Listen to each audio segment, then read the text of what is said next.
अगर बात करते हैं तो विशेष ध्यान रखिएगा, अभी शाम को ही यूपी ट्रिपल एससी पेट जानते भी हैं कि बड़े इसका एग्जाम हुआ था और उसके अंदर जो पहली वैकेंसी निकाली गई वो महिला स्वास्थ्य कार्यकर्ता के रूप में निकाला गया। तो आप यहां पे देख सकते हैं कि ये उत्तर प्रदेश अधीनस्थ सेवा चयन आयोग बोर्ड विज्ञापन 2 परीक्षा 2021 और इसके क्रम में चूंकि पेट परीक्षा पहले हो गई थी तो अब आपकी क्या होगी, स्वास्थ्य कार्यकर्ता के रूप में मुख्य परीक्षा का संदर्भ देखने मिलेगा। तो इसमें कैसे कैसे अप्लाई करना है, क्या क्या चीजें हैं, तो ध्यान रखिएगा। सबसे पहला बिंदु है कि ऑनलाइन आवेदन और इसमें जो शुल्क जमा करना है उसके लिए आप 15/12 ध्यान रखिएगा 15 दिसंबर इसकी तिथि सुनिश्चित की गई है। साथ ही साथ ऑनलाइन आवेदन और शुल्क जमा अर्थात कह सकते हैं कि जो हमारा फॉर्म अंतिम सबमिट करने का तिथि है वो कौन सा है, तो ये है 5 जनवरी। तो ध्यान रखिएगा केवल 20 दिन आपके पास क्या होंगे, इसमें उपलब्ध होंगे। हालांकि आप भी जानते हैं कि बड़े स्तर पे क्या होता है, कई सारे चीजों को डालते समय हम गलती वगैरह भी कर देते हैं और फीस जमा करने में थोड़ा सा लेट लतीफी होती है। तो पुनः आपके आयोग के द्वारा 1 हफ्ते का एक्सटेंड टाइम दिया गया है और इस तरीके से अंतिम तिथि जो होगी वो हो जाएगी 12/1/2022। तो ध्यान रखिएगा 12 तारीख के बाद आप इसमें ना तो कोई इसमें करेक्शन कर पाएंगे ना ही कोई फीस सबमिट कर पाएंगे। देख सकते हैं कोई आवेदन फीस स्वीकार नहीं होगा, कब, आपके 12 तारीख के बाद, ठीक है। इसके अलावा अगर बात करते हैं तो ये जो स्वास्थ्य कार्यकर्ता है, सबसे पहला बिंदु यहां ध्यान रखिएगा, कई सारे लोगों में ये कंफ्यूजन था। क्या कंफ्यूजन था कि ये जो वैकेंसी है ये पुरुषों के लिए है कि महिलाओं के लिए है, तो यहां पे स्पेशली लिखा है कि ये स्वास्थ्य कार्यकर्ता वैकेंसी जो है वो महिलाओं के लिए अपेक्षित है।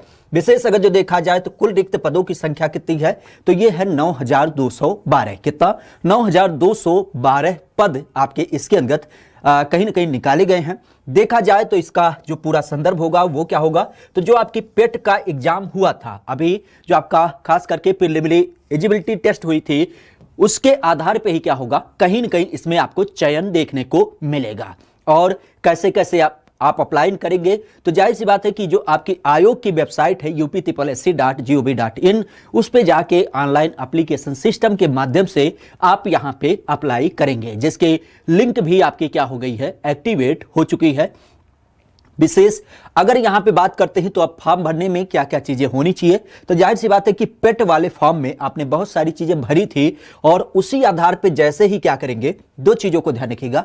फॉर्म भरते समय आपको बहुत ज्यादा डाटा नहीं भरना होगा। आप क्या करेंगे, अगर जो ये थोड़े से चीजों को वहां पे फिल करेंगे, जैसे व्यक्तिगत जो आपकी पर्सनल एक तरीके से इंक्वायरी होती है उसके आधार पे क्या करेंगे, उस डिटेल को जैसे डालेंगे तो जितना आपने पेट में डाला था उसके आधार पे सारी सूचनाओं को ये क्या करेगा, उठा लेगा। और नहीं तो दूसरा माध्यम आप क्या कर सकते हैं कि जो आपके पास रजिस्ट्रेशन नंबर है और मोबाइल नंबर है उसके थ्रू ओटीपी मंगा के फिर से क्या कर सकते हैं, रजिस्ट्रेशन के थ्रू अपना पूरा डाटा यहां पे देख सकते हैं। ओवरऑल अगर जो कहा जाए तो पेट का जो पूरा आपने चीजों को भर रखा है उसी को ये क्या करेगा, स्वतः अपने आप ले लेगा।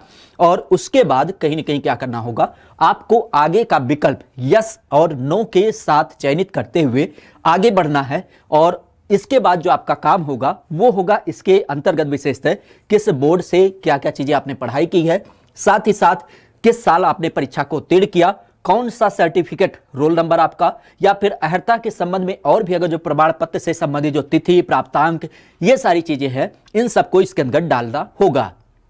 और आप भी जानते हैं किसी भी फॉर्म को भरने के समय में सबसे अंतिम में क्या होता है, वेरिफिकेशन कोड होता है, उसको डाल करके और फिर आप क्या करेंगे, फाइनल सबमिट कर देंगे। तो आपको एक 11 अंकों का रजिस्ट्रेशन नंबर मिलेगा। उसको देख करके फिर देखिएगा तो आपका जो पेट में आपने फोटो और सिग्नेचर लगाया था, ध्यान रखिएगा फोटो सिग्नेचर चेंज नहीं होगा, वही रहेगा। उसको आप क्लिक करते हुए आगे बढ़ेंगे कंटिन्यू के संदर्भ में, विशेष ध्यान रखिएगा।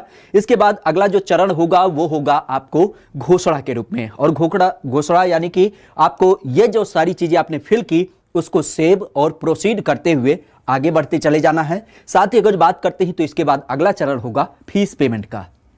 हालांकि फॉर्म की अगर बात करते हैं तो फॉर्म के लिए कोई आपको फीस नहीं देने की बात की गई है, लेकिन फिर भी आप भी जानते हैं ये जो शुल्क लिया जा रहा है वो शुल्क लिया जा रहा है किसके रूप में, ये आपका जो ऑनलाइन आवेदन शुल्क होता है उसके स्वरूप में। तो आप यहां पे देख सकते हैं जो आपकी कैटेगरी है, जैसे अनारक्षित अर्थात जनरल की, ओबीसी की, एससी और एसटी और फिर आपके डिसेबिलिटी पर्सन की, तो इस क्रम में जो आवेदन शुल्क है सबके लिए क्या है, शून्य है। लेकिन यहां पे जो ऑनलाइन हम एक तरीके से आवेदन को अप्लाई कर रहे हैं तो उस क्रम में आपकी क्या हो रही है, केवल 25 रुपए। कितने का? 25 रुपए इसका आवेदन शुल्क सभी वर्गों के लिए सामान्य तरीके से रखा गया है। ध्यान रखिएगा, आप भी जानते हैं कि जो फॉर्म आप भरते हैं उसका एक प्रिंट निकालना जरूरी होता है। क्यों? क्योंकि यहां पे बता रखा है कि जब हम अपने कागजात यानी कि डॉक्यूमेंट वेरिफिकेशन कराएंगे तो उस समय पे क्या होगा, इसकी एक प्रति आपको क्या होगी, वहां पे देना पड़ेगा। तो जो फॉर्म आप भरते हैं उसका क्या करेगा, एक प्रिंट आउट जरूर निकाल लीजिएगा।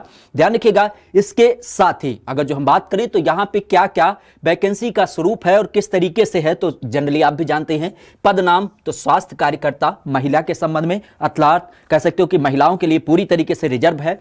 वेतन की अगर बात करते हैं सैलरी, तो सैलरी ध्यान रखिएगा कि लेवल 3 की क्या है, ये जॉब है जिसमें आपकी जो पेमेंट बनती है वो 21,700 से लेकर के 69,100 रुपए तक की क्या होती है, इसका ग्रेड आपका तैयार होता है।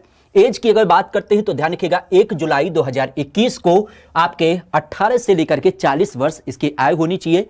अनारक्षित की जब बात करते हैं तो अनारक्षित के लिए कुल 4,865 सीटें, इसके अलावा अनुसूचित जाति के लिए 1,346, साथ ही साथ अनुसूचित जाति के लिए यहां पे 420 और इसके अलावा अन्य पिछड़ा वर्ग अर्थात ओबीसी के लिए 1,660 सीटें और ईवीएस जो एक नई कैटेगरी बनी है उसके लिए 921 सीटें।